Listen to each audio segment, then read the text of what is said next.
On a cool winter evening in Seville, Spain, the world of a bright 17-year-old girl named Marta del Castillo changed forever. It was January 24th, 2009, a date that would soon be engraved into Spain's collective memory. Marta, full of dreams and plans for the future, told her parents she was stepping out for a short while to talk with her boyfriend, Miguel Carcano.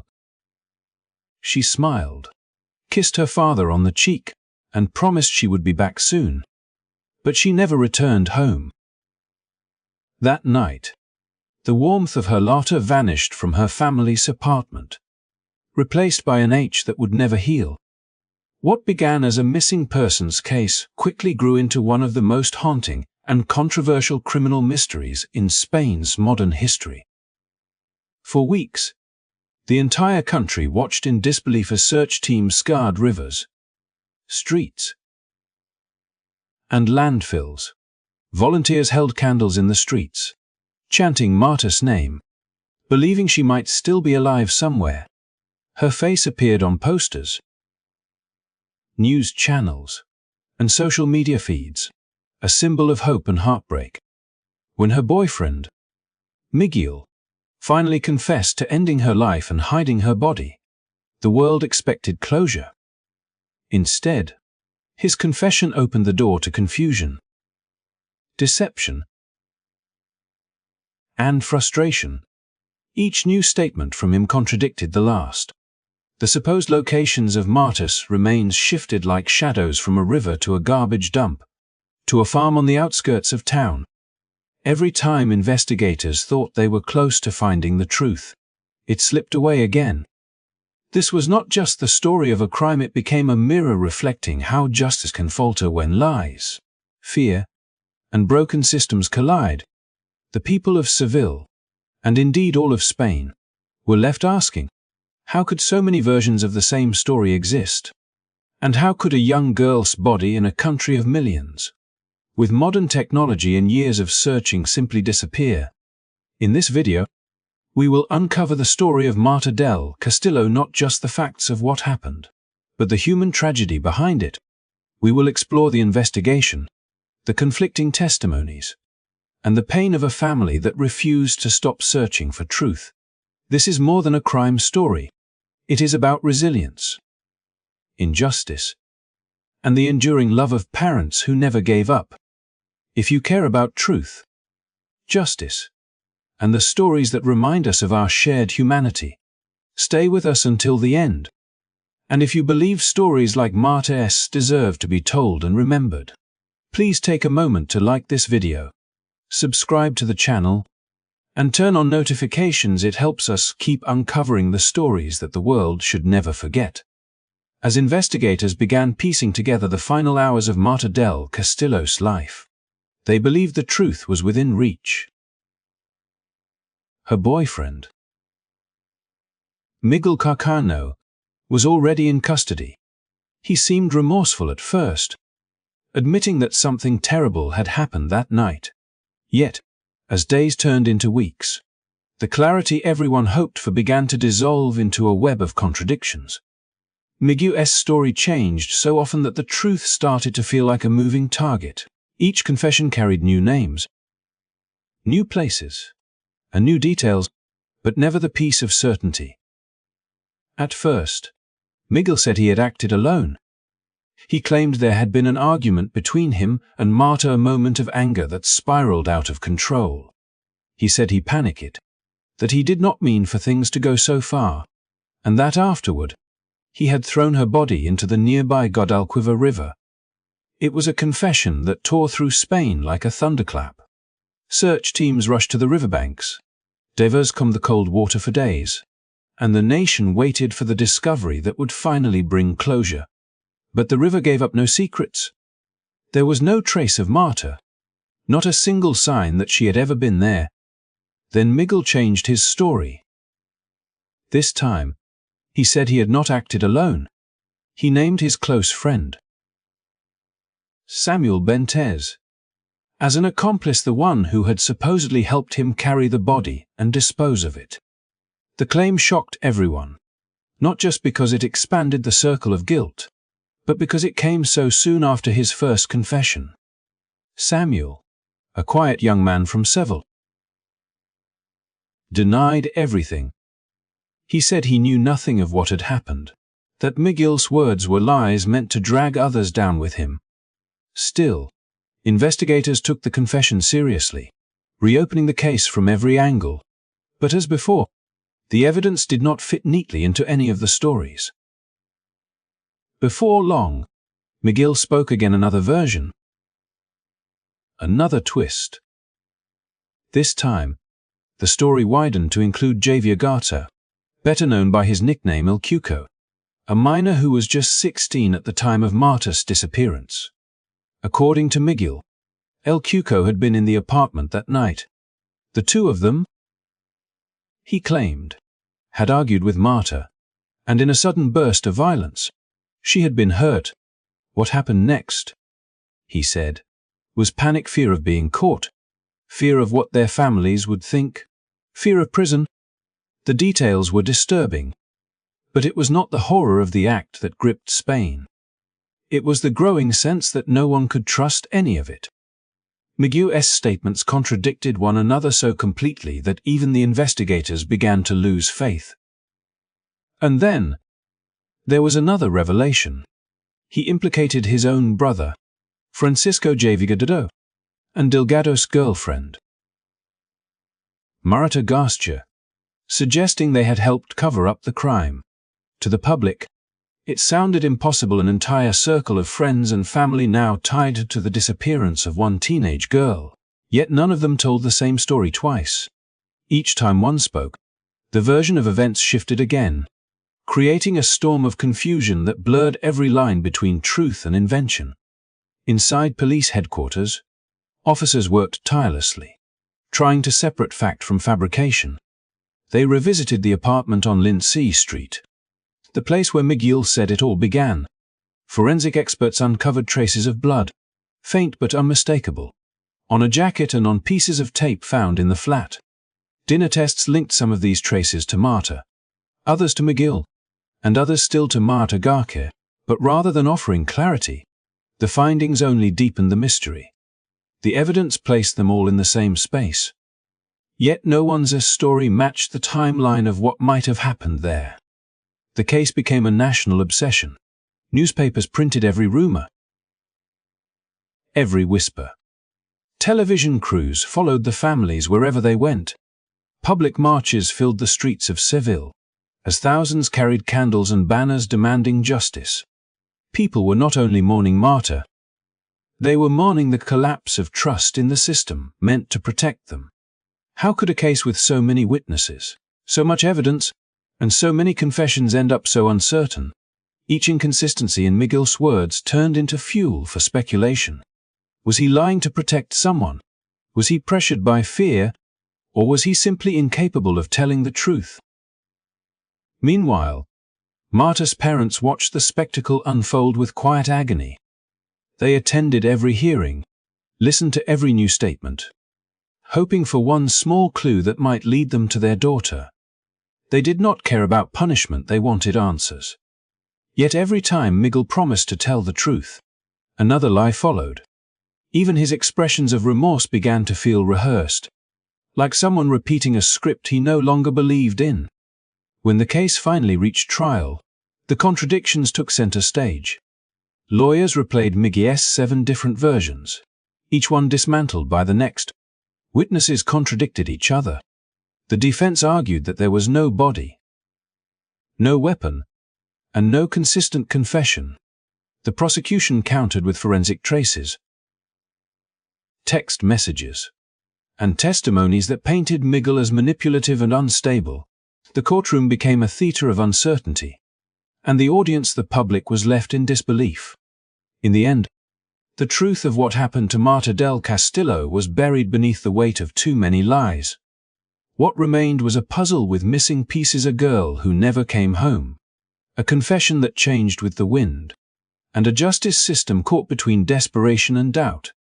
The names of those implicated, Samuel, El Cuco, Delgado, became etched into Spain's collective memory not as answers, but as questions that may never be resolved. And for Marta's family, every new version of Miguel's story felt like another betrayal, another wound opened by the hope that maybe this time he was finally telling the truth. But in a case built on shifting words and hidden motives, truth itself seemed to vanish just as Marta had, that quiet January evening in Seville. As the investigation deepened, the air in Seville grew heavy with tension and disbelief. What had begun as a hopeful search for a missing teenager was quickly unraveling into a grim saga of uncertainty and frustration. Police officers, volunteers, and even strangers who had never met Marta combed through every possible place she might have been. The Guadalquivir River became the center of the city's sorrow, its calm surface concealing divers working tirelessly beneath, guided only by dim underwater lights and dwindling hope. Day after day, boats drifted across the murky water, their engines silent except for the sound of oars dipping rhythmically, as if the entire city held its breath, waiting for an answer that never came. When the river yielded nothing, attention shifted to the landfills. Mountains of refuse were sifted through under the glaring sun, an almost impossible task but one pursued with desperate conviction. The workers who joined the search moved slowly, layer by layer, with an unspoken sense that they were digging not just for evidence, but for the closure of an entire nation. Helicopters circled overhead, their noise echoing over the empty fields of Andalusia, while officers on horseback traced paths through rural terrain, chasing the faintest rumors of discovery. But every lead dissolved into disappointment. Every hope raised by a new clue ended in silence. The absence of Marta's body became more than just a missing piece of evidence. It was an emotional wound that refused to close.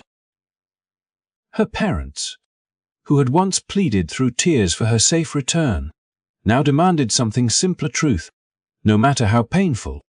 They stood before television cameras and microphones, faces marked by sleepless nights, begging for honesty, for someone to end the torment of not knowing. Each day they watched as new statements surfaced, each one contradicting the last, each one leading investigators down a different path. With every turn, the case grew more tangled, and the trust between the public and the authorities began to fray. The story captured the heart of Spain. Newspapers printed Marta's name in bold letters across their front pages, and television programs discussed every new development with obsessive intensity. Children carried her photo to school. Strangers lit candles outside her home. The search for Marta became not only about one girl, but about the country's struggle to understand how justice could falter so completely. Protesters gathered in public squares demanding accountability, holding banners that read, "Where is Marta? And we want the truth." Their chants filled the streets of Seville, echoing against the old stone buildings, a chorus of grief and defiance. As weeks turned into months, the hope of finding Marta alive had long faded, replaced by the agony of not knowing where she rested. The investigation, which had once seemed relentless, began to show cracks. Each failed search revealed a deeper flaw in coordination, communication, and conviction. The police faced criticism for relying too heavily on the shifting words of those accused, and for failing to follow certain leads before they went cold. Media commentators questioned how so many resources could be spent without a single tangible result. Politicians weighed in, promising reforms that came too late for the family that needed answers most. Behind the public noise, Marta's parents continued their own quiet search. They visited every site the authorities mentioned, sometimes walking through muddy riverbanks and desolate countryside on their own. They refused to accept that their daughter's story could simply vanish in a web of lies and contradictions. Neighbors watched as they left their home each morning with wary determination, a daily act of courage in the face of unbearable loss. Their pain became a symbol of parental love, fierce, endless, and unyielding. Meanwhile, the suspects' shifting stories deepened the tragedy. Miguel's new versions of events brought investigators to one place after another, each time promising resolution, each time delivering only confusion. One day, he said she had been thrown into the river. Another, that her body had been buried in the countryside. Each version carried fragments of truth wrapped in deceit. And as authorities followed these false trails, the trail to real answers grew colder. The other accused his brother Francisco, his friend Samuel, and the miner known as El Cuco all played their roles in the web of contradictions, feeding the chaos with inconsistent testimonies and partial truths. What might have been a straightforward case became a labyrinth with no clear exit. By the time the searches finally slowed, the sense of national outrage had reached its peak. The people of Spain, united in sorrow, began to see Marta's story as more than a single crime. It became a reflection of everything that could go wrong when justice loses its direction. Thousands of citizens marched through the streets holding candles and photographs, not only to honor Marta but to demand that no other family endure the same despair. Television cameras captured the sight of an entire city illuminated by small flames of solidarity, a sea of light against the long night of unanswered questions. In the years that followed, Marta's absence continued to haunt the Spanish conscience. Streets and schools bore her name, and her family's relentless fight for truth inspired legal reforms aimed at preventing similar investigative failures. Yet even with all the laws and promises, one question still hung over the story like a shadow: how could a young girl vanish so completely? In a world so closely watched, it was not just a question for Seville, but for all of Spain, a silent reminder that justice is not only about punishment but about closure, truth, and the human need to know what became of those we love. As the investigation drew toward its long-awaited conclusion, the people of Spain hoped that justice would finally give shape to the pain that had haunted them for years. Forensic experts had worked tirelessly, collecting every trace, every fiber, every mark that might speak in the silence left behind by Marta's absence. Within the walls of the small apartment where the tragedy had occurred, investigators found traces that seemed to tell part of the story, remnants of a struggle, faint but undeniable signs that something terrible had taken place there. The evidence,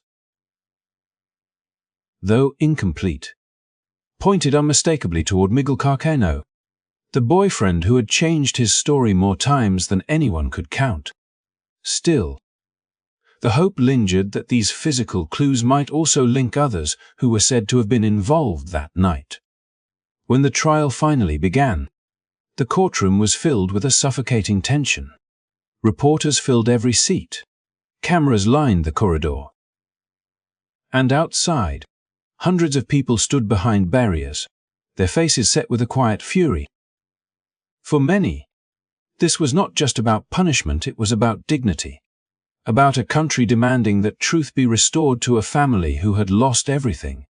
Marta's parents sat in silence, their hands tightly clasped together, their eyes fixed on the accused.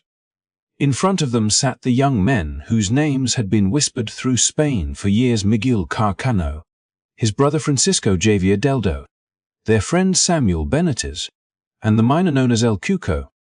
They were no longer faceless figures from the news. They were flesh and blood, each carrying the weight of suspicion and the echoes of a night that could no longer be clearly told. The testimonies that followed painted a fractured picture. Each defendant gave a version that clashed with the others.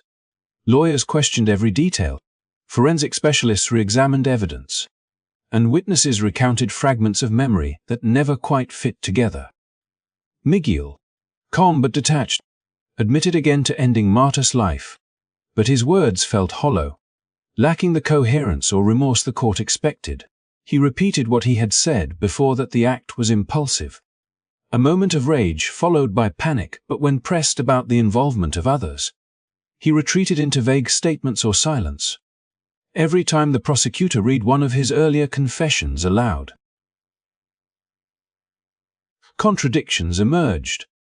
The defense built its case around those inconsistencies, arguing that without a body and with such conflicting testimony, the truth could not be proven beyond doubt. The forensic evidence, though powerful in implication, could not bridge all the gaps. There were traces suggesting that Marta had been in Miguel's apartment, marks that hinted at violence, and remnants of cleaning substances that spoke of an attempt to erase what had happened. Yet none of it could confirm the roles of the others accused. The law demanded certainty, and certainty was something this case had never possessed.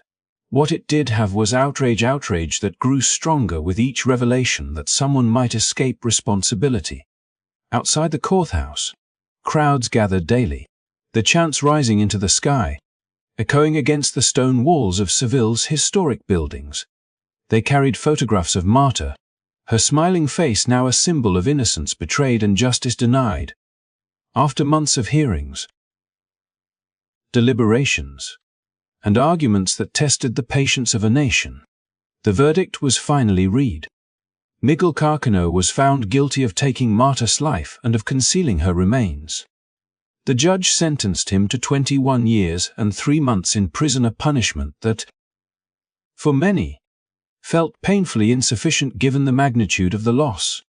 The other defendants, his brother Francisco, Samuel, and El Cuco, were acquitted due to lack of conclusive evidence. The courtroom erupted in emotion. Marta's family sat frozen, their faces drained of color, as if the words themselves had stripped away what little strength remained. Outside, the reaction was immediate. The crowd that had waited for justice felt betrayed. Shouts of disbelief filled the air, mingled with tears and anger. Television stations broadcast the verdict live, and across Spain, living rooms erupted in the same question. How could this be all?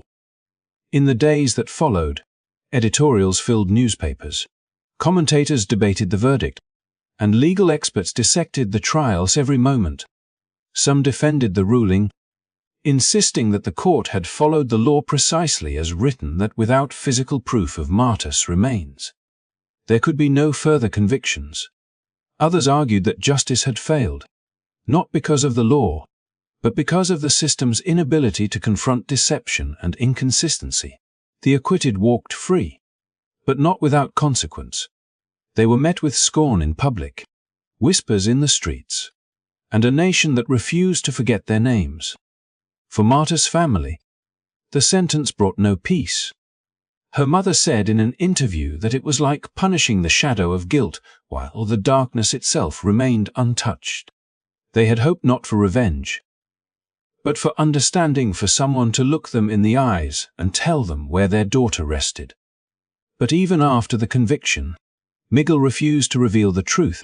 He spoke of new locations, new details, each one another lie, another wound. Search teams returned to rivers and fields once more, driven by even the smallest possibility. But still, nothing. Every new search ended with the same silence. Over time, the case became more than a crime story. It became a symbol of a system's limits and a society's grief. The courtroom scenes, the protests, the nightly news reports, all of it formed a collective memory, one that Spain could not let go of. Marta's face appeared in documentaries. Her story taught lessons in schools. Her name invoked whenever new cases of injustice arose. The outrage that once filled the streets evolved into something quieter but no less powerful, a call for reform, for better investigative procedures, for laws that would ensure such a failure could never happen again. Even as years passed, the question remained like an open wound. How could a young girl vanish? Her story known by millions, her absence felt by an entire nation. Yet her final resting place still remained a mystery. Miguel Carcano sat behind bars, serving his sentence, while the others moved on with their lives. But in Seville, her family continued their quiet search, their hope flickering but never extinguished. For them, and for all who had followed the case from the beginning, true justice was not measured in years or verdicts, it was measured in truth. And truth, to this day, was the one thing that had never been found. Years passed, yet the truth surrounding Marta del Castillo's disappearance remained as elusive as the night she vanished. While the world moved on, her case refused to fade into silence. Each new twist felt like reopening an old wound, the kind that never truly heals. Miguel Carcano, the one man convicted for taking Marta's life, seemed to hold the key to every unanswered question. But instead of offering clarity, he turned the truth into a labyrinth. Over the years, he would give not one or two, but 7 different versions of what happened that night. Each new confession contradicted the last, each one leading investigators and the grieving family down yet another hopeless path. At first, Miguel claimed the act had been sudden, a moment of anger that spiraled out of control. But as time went on, his story changed. In one version, he described an accident. In another, a fight with Marta that ended in panic. Then, in a twist that reignited the nation's outrage, he began to shift the blame toward his own brother, Francisco Javier Dado. This accusation did not just reopen wounds, it tore them wider. People wondered if Miguel was lying to protect someone, or if his brother had indeed played a darker role than the courts had recognized. The uncertainty fed endless speculation, and every time Miguel spoke, the media roared back to life. His words filled headlines, his interviews dissected on television, his lies or perhaps truths examined by millions desperate for closure. Law enforcement, unwilling to let the case rest, decided to dig deeper than ever before. Undercover agents were deployed, working in secrecy to see if Miguel might reveal something when he thought no one was listening. They posed as fellow inmates, as confidants, as men sharing their own stories of guilt. Hidden microphones recorded his conversations, capturing fragments of speech that investigators hoped would finally expose the truth.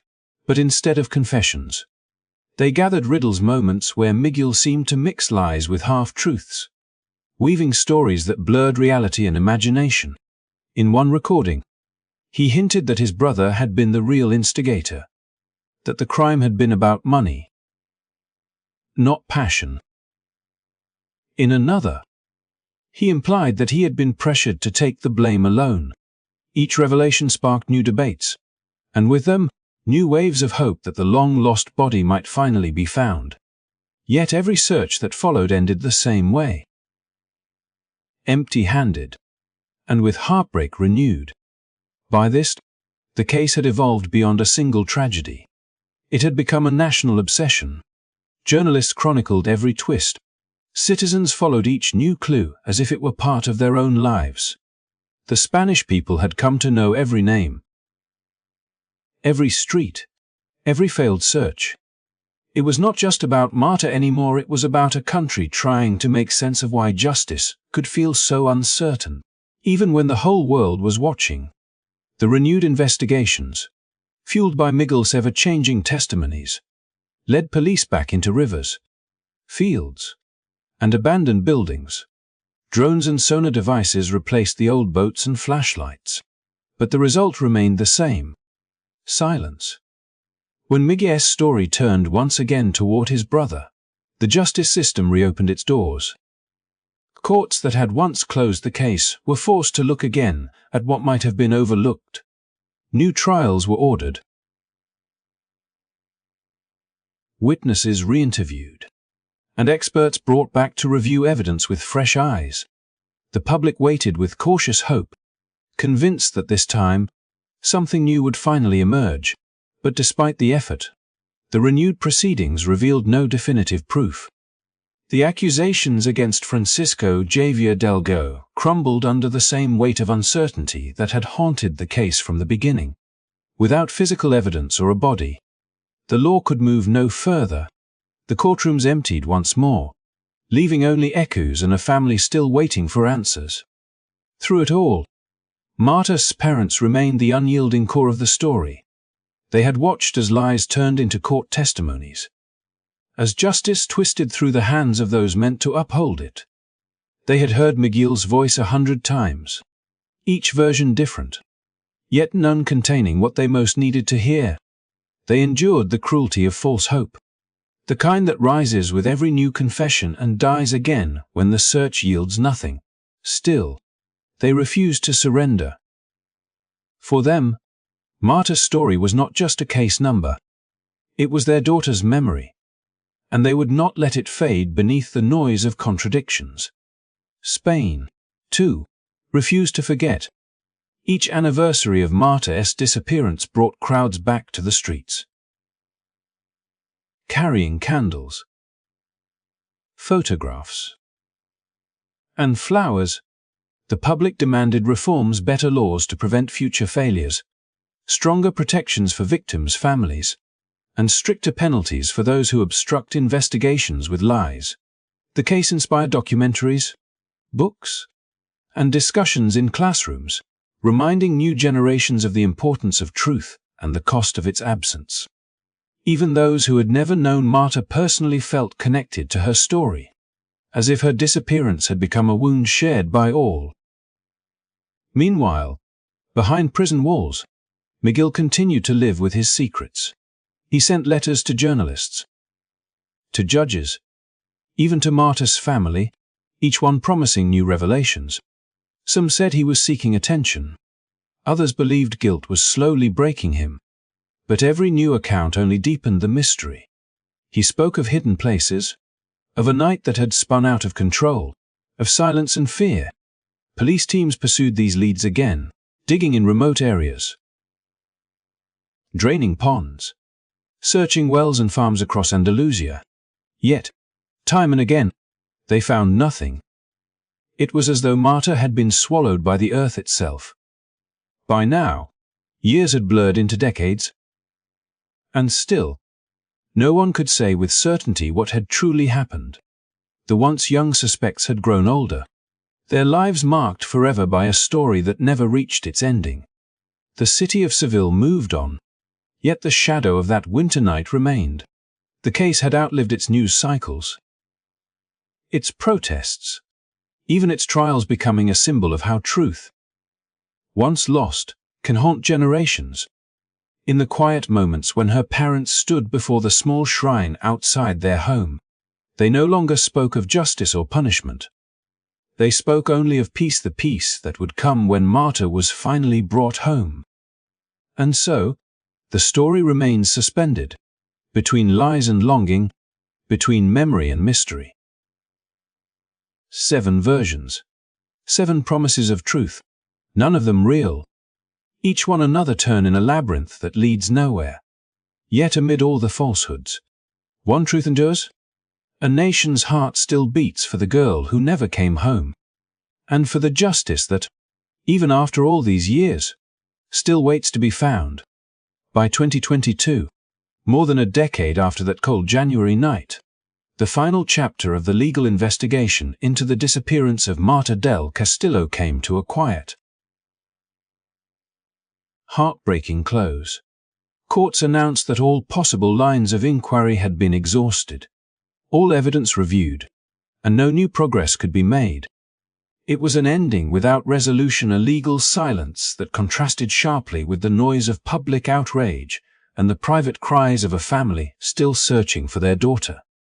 For Spain, it was a moment of grim acceptance. For Marta's parents, it was another cruel reminder that time does not heal all wounds, especially when truth remains buried. In Seville, life continued as it always had. The sun still rose over the Guadalquivir River, and the city's narrow streets still filled with laughter and music. Yet for those who remembered, the story of Marta del Castillo lingered like a shadow beneath the warmth of Andalusian light. Her name no longer dominated the news, but it remained etched in memory, whispered in classrooms, remembered in vigils, and carried in the hearts of those who had once marched for justice. Marta was no longer just a girl who vanished. She had become a symbol of everything that should never have happened, and of the love that refuses to surrender even in the face of endless uncertainty. Her parents, Antonio and Eva, never stopped searching. They continued to visit the places where investigators once dug, walking through the quiet fields and along the riverbanks that had been searched countless times before. Each visit was a ritual, a way of keeping her spirit close, of refusing to let her be forgotten. Their faces, once filled with hope, now carried the quiet strength of people who had learned to live with pain, not because it faded, but because it became part of who they were. They turned their grief into purpose, advocating for better laws, for more effective investigations, for justice that would never again leave another family in the same torment. Through their courage, Marta's story became more than a tragedy, it became a call to action. In 2022, when the authorities declared the case closed, the news was met with both resignation and outrage. For many Spaniards, it felt like the system had once again failed to deliver the truth. Across social media and in candlelit vigils, people shared photos of Marta, the same smiling face that had once covered the city's walls. Hashtags calling for justice trended once more, a reminder that while the law had stopped, the people had not. Some called it a judicial failure, others a national wound, but to her family, it was something far simpler and far deeper, the unbearable reality that their daughter's story would remain incomplete. Over the years, Marta's case had changed Spain. It inspired new legal debates about how missing person cases should be handled and how false testimony should be punished. It forced the public to question the effectiveness of its justice system, to see the cracks in its institutions. Yet it also showed something profoundly human: the strength of a family's love, the solidarity of strangers, and the determination of an entire country to remember, every year on the anniversary of her disappearance. Flowers are placed at her family's doorstep, and candles burn late into the night. They are small acts, perhaps, but together they form a promise that Marta's light will never be extinguished. Even now, her parents continue to believe that one day, someone, somewhere, will tell the truth, that one detail, one confession, one discovery might finally bring her home. Their search is no longer about punishment or revenge. It is about peace, the kind that comes when questions are finally answered, when the living can say goodbye to the lost. Until then, their fight continues, not in courtrooms or news studios, but in quiet moments of remembrance, in the steady rhythm of faith that endures long after the world has stopped watching. Marta del Castillo's story is not just a case file gathering dust in archives. It is a mirror reflecting both the strength and the frailty of human systems and of the human heart. It reminds us how truth can be lost in confusion, how justice can falter, but also how love can endure beyond every failure. The pain of her absence continues to echo through Spain, a constant reminder that some stories never truly end, because they live on in the hearts of those who refuse to forget. To everyone who has followed this story, thank you for remembering Marta, for keeping her name alive, and for believing that truth and justice still matter. Her story is a painful one, but it is also a testament to the power of love, resilience, and hope. If her parents have taught us anything, it is that even when the world gives up, the heart never does. If this story moved you, if it reminded you of the importance of compassion, truth, and perseverance, please take a moment to like this video, subscribe to our channel, and turn on notifications. Every gesture of support helps us continue to share the stories that deserve to be heard, stories of courage, memory, and the unbreakable human spirit. Thank you for watching, and thank you for remembering Marta del Castillo.